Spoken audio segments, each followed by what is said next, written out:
So the most influential black man of the 21st century is not Barack Obama.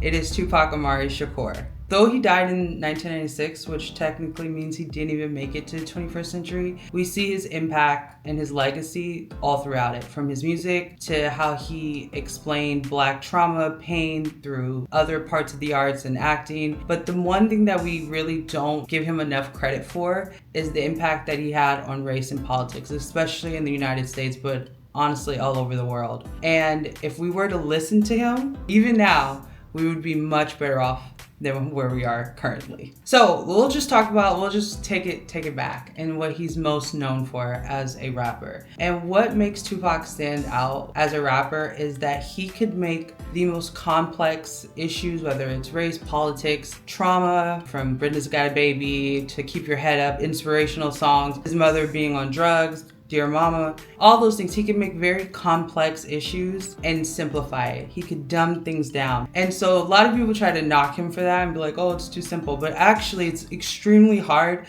to take something so complex and your emotions and simplify it to where everyone can relate. It didn't matter what color you were. It didn't matter if you grew up with a mom who was on drugs. Dear Mama, when you hear that song, you think about your mom. And you think about, even if she made mistakes, it's okay, because that's my mom. And I think even like 50 Cent talked about it, and how Eminem did Trapped in the Closet, talking about his mother, and how Tupac did Dear Mama. Dear Mama is a very important song because before that song, it wasn't common for rappers to talk about their mom and the troubles that they went through as a child. We saw Eminem started to talk about it, but he did it with a negative tone, and 50 Cent explained it was because M's anger is coming from things were supposed to be right.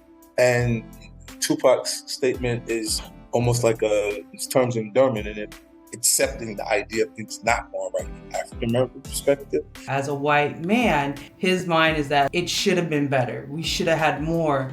And in Tupac's is showing more affection and kindness towards his mother. He made it cool for rappers to go really, really into the most interpersonal relationship of probably the most important relationship in any human being's life, which is their mom or their childhood, and really be reflective in that. And then he also did it in the song Changes, where he talked about the US and politics. Even now, with what's going on with Venezuela, the trending of Tupac, we got money for wars but can't feed the poor. Simple, very simple, but these are very complex issues, and he was able to make them rally cry. He was able to make songs that made you feel, no matter where you are, no matter what you've been through, you can relate, and then you can connect through that. And so he was talking about taking stories from other people and embodying them of what it's like to be a black man in the United States. And he even talked about this approach mirroring what happened with the Vietnam War. And he believed that if I create these graphic images of what's going on in the US with black people and what suffering looks like, if I can create these images, maybe this can cause people to want to change it. Another thing that's very important about Tupac is his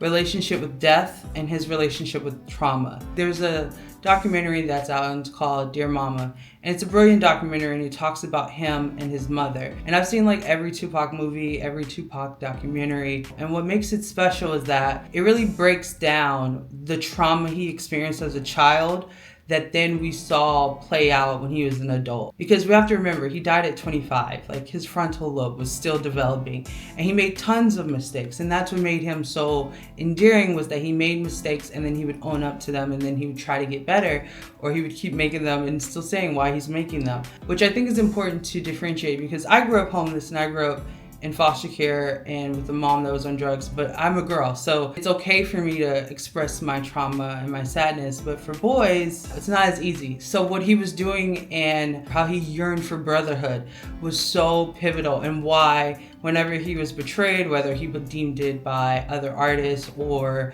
other labels, he reacted so emotionally. So as I touched on previously, there's a reason why a lot of things he made lots of mistakes, and he tried to make amends and try to own up to them, but a lot of times he didn't live long enough to fix a lot of those things. And one thing we saw with Tupac that caused the beginning of his downfall was how he responded to Betrayal. Started with him and Biggie, and we just saw this documentary, the Diddy documentary. I'm sure everyone has seen it, But there's a lot of things on there that I'll probably go through that documentary, because there are a lot of things on there that I feel like they was too salacious, and a lot of things that were true. But one thing was for sure, that rap beef stemmed from Tupac feeling like he was betrayed, and he felt like he had a brotherhood and a real friendship, which he did with Biggie, and he got shot. That level of getting shot 5 times, as he said, I got shot 5 times, I took it and smiled. That does something to your psyche. So what did that do to him that made him drop one of the greatest diss songs of all time, Hit 'Em Up? Which I think is very important, because such a disrespectful record was the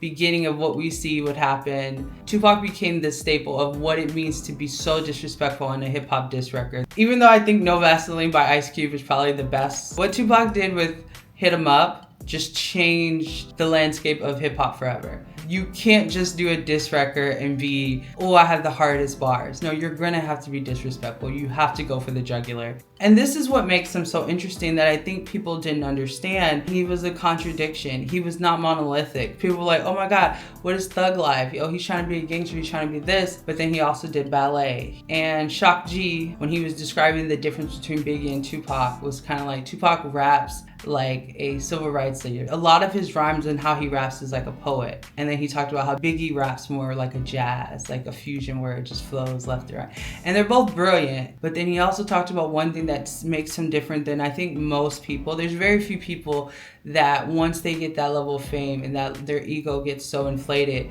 that they can go back to zero. And that's what made him able to create music and relate to anyone, was because he could always find himself and go back to neutral, go back to zero. So now, just as I was just dropping hints from his diss record to how he raps to the songs, his impact on the 21st century, not even just in rap, but if we wanted just to stay there, people, the nose piercing, the way he wore his flag, the tattoos on the chest, like everything that is, we saw once Tupac died, there was like, who's the next Tupac? It was a gaping hole. He is still the greatest selling rapper, still top 5 greatest selling rapper and streaming rapper of all time, because that's how impactful he was, just from a legacy standpoint.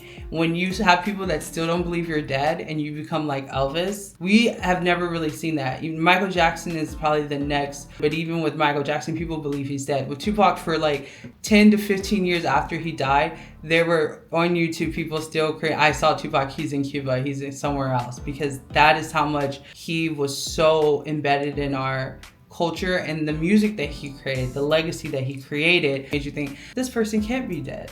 Another thing that made him, like, where we see his impact is how he is the first rapper that turned to acting that was taken seriously. Like, literally, he would have easily gotten Oscars, and people say this all the time. Like, we saw Will Smith really do it, but it wasn't until later that he started to get taken seriously when they were working with him. 2025 with Kendrick, the greatest rap battle that just surpassed. Both of them referenced Tupac in some way. Drake did a whole AI song with Tupac verse on it. Kendrick referenced Tupac in more than 4 of his songs. Everything, the allure of who he is, whether you hate him or you love him, he is known, and his impact is still like he's just died 2 days ago. Tupac is still just as, if not even more relevant, just from the art standpoint of what he did artistically and that impact. But even more, what I will say is like his duality and him being layered as a man was that he could write a song being so disrespectful, like Hit 'Em Up, but then he could also do songs like Keep Your Head Up. He is able to put himself in the mind of a woman. Why? Because he was raised by all women. So he was able to do more than one. If there's any emotion I'm ever feeling, I can find a Tupac song. If I'm feeling like, oh my God, I need to run, I need to figure out how I want to change the world, I can find a Tupac song to help me do that. Oh my God, I need to go beat someone up, I can find a Tupac song to help me do that. Oh, I feel really sad, I want to talk about my feelings, there is a song for that. So I just think that his ability to be able to touch multiple emotions, have this duality, is what made him so special and why he is the most influential Black man of the 21st century. So this is the most important thing where I want to talk about is the politics. I think the Democratic Party in the US is very lost, but if they really were smart, they would go back and listen to his songs, listen to his interviews and how he was organizing and how he thought of creating messages of unity, but also atonement for wrongs that were previously done. So his mother's background is very important, and that's why I'm going to say it again, the documentary Dear Mama, if you haven't seen it, it's on Hulu, FX, it's so good. But that documentary explains why he was already so knowledgeable. It was in his blood. What his mama accomplished on her own, and her brilliance and her excellence was already what he had to grow up knowing. Then he took it the next step further. And like I said, with his music, in his music, he was able to unite people on very simple things that didn't matter what color you were, didn't matter what country you were from. We all have a mom. We all know what it's like to be betrayed. He could simplify complex issues so that everyone can understand. Even there's a famous video or a clip where he talks about Trump. Everywhere, big business, you want to be successful, you want to be like Trump, gimme, push, step, crush. And people always just focus on the Trump part of that video, but that's not what's most important. If you continue where he talks about, like, to be American, we all know at one point in time, this group was done wrong.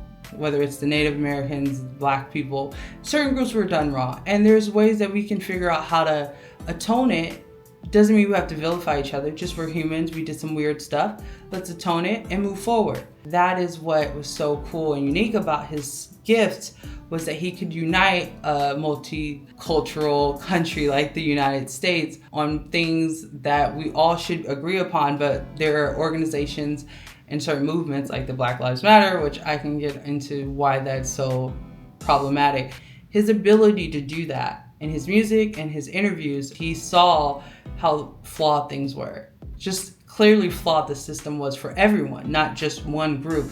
He saw it for all, and he thought in a holistic point of view and not so narrow. If anyone in the Democrat Party can figure that out, they will save themselves, because right now they're getting washed left and right. I really think if we were to take anything from his legacy, his ability to bridge the gap, not me versus you, but us, we could all connect. And that's what makes him so brilliant and why his legacy stands the test of time. It's just so clear. If you haven't seen it, he is the most influential Black man in the 21st century. He's been dead longer than he ever was alive. The records sold speak for himself.